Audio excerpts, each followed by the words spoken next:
The ICC Champions Trophy, it was last held in 2017.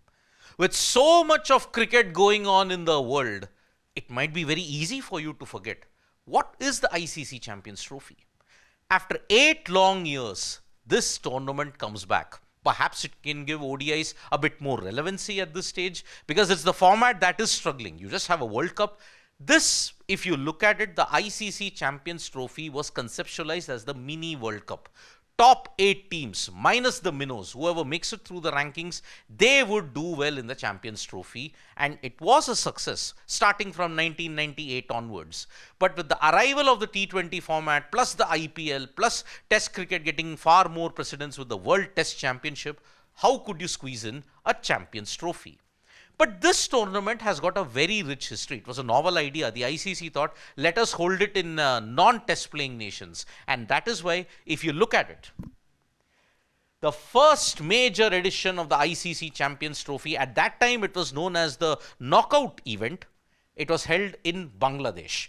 Bangladesh was still 2 years away from getting full test status, and South Africa managed to beat West Indies. Yes, South Africa were the inaugural winners of what you know now as the ICC Champions Trophy. Jacques Kallis, 5 wickets. Fantastic performance all round. And that is why South Africa were the first winners. Little did they know that they would not win anything in the 21st century. So it has now been 27 years. South Africa are still waiting for their Champions Trophy repeat. If you have to look at what the Champions Trophy was doing, it was giving the less fancied teams a platform to succeed. And 2000, at the turn of the century, New Zealand managed to do it. And what a fantastic effort it was. Chris Cairns with a brilliant 100, Shane O'Connor with a magnificent bowling performance, and India, look away Indian cricket fans, that was the tournament you lost. In the final, after having beaten Australia, after having beaten South Africa, you lost to New Zealand in the final in Nairobi. So New Zealand and South Africa, 2 teams where their cricket revival is there, it's all because of the Champions Trophy. 2002 should be whitewashed from the annals of cricket because this was a farcical tournament to begin with in Sri Lanka. 2002, India and Sri Lanka sharing the Champions Trophy. Why? Because the ICC didn't have the foresight. 2 finals, in both the finals, rain played a role. You had to start from scratch on the reserve day.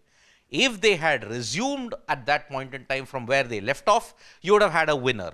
But no, the Champions Trophy is the only ICC event where you've got joint winners.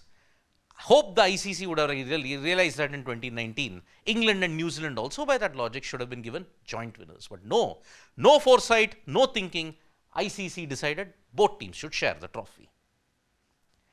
In darkness, the Calypso fire was once again reignited. West Indies winning a very, very tense encounter. England were all but done at the Oval. They were about to seal their name in the trophy, but Courtney Brown and Ian Bradshaw managed to stitch a magnificent partnership, and the Caribbean team managed to finally win the ICC Champions Trophy after the heartbreak of 1998. And then you had the yellow domination. 2003, 2006, 2009, 2007. 4 ICC events won by the mighty Australian team. The Australian team are the only team to defend their Champions Trophy. Here, they once again beat the West Indies, this time in a final in Mumbai. And you would have seen Ricky Ponting shoving Sharad Pawar aside. That became a bit infamous, but no. Ponting had to further rub it in by winning 2009 in the most comprehensive manner that you can get. Who could have stopped the Australians? No one. So they won it in India, they won it in South Africa also. It was a clinical display from the Aussies. They escaped against Pakistan by just 2 wickets, but then they put on a great show in the semi-final and in the final. MS Dhoni completed the set. When Ravichandran Ashwin bowled that delivery to James Treadwell, he tried to swing it with 6 runs needed of 1 ball. He missed. The leap from Dhoni signified his joy. He became the first and perhaps the only captain to complete the white ball set. 2007 T20 World Cup, 2011 World Cup, 2013 Champions Trophy. Shikhar Dhawan, Ravindra Jadeja, everybody contributed in a T20 final. Yes, the ODI final became a T20 final. Yet again, the ICC were caught napping. they added an additional 1 hour because there was no reserve day. Beat that. 2002, 2 reserve days, 2 finals. 2013 Edgbaston, no reserve day. That was what ICC did at that time.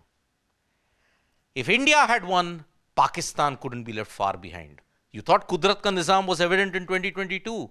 2017, on the brink of elimination, Sarfaraz put on a brilliant display. They beat Sri Lanka, they beat England, and in the final against India, Jasprit Bumrah's no ball ensured Fakhar Zaman made a brilliant 100, and then Mohammad Amir, a spell for the ages, Shikhar Dhawan, Virat Kohli, Rohit Sharma, all gone. India lose by 180 runs, and Pakistan also complete the white ball set. 1992 World Cup, 2009 T20 World Cup, 2017 Champions Trophy. So in a way, 8 years later, Pakistan have held on to the trophy for 8 years, by the way. They will now be defending the title, and Pakistan will be hosting an ICC event after 29 long years. It truly will be a remarkable spectacle. Will ODIs be revived thanks to this tournament? We shall wait and watch. Thank you so much, folks, for joining us for this video. Subscribe to Sports Today for all the latest news and analysis.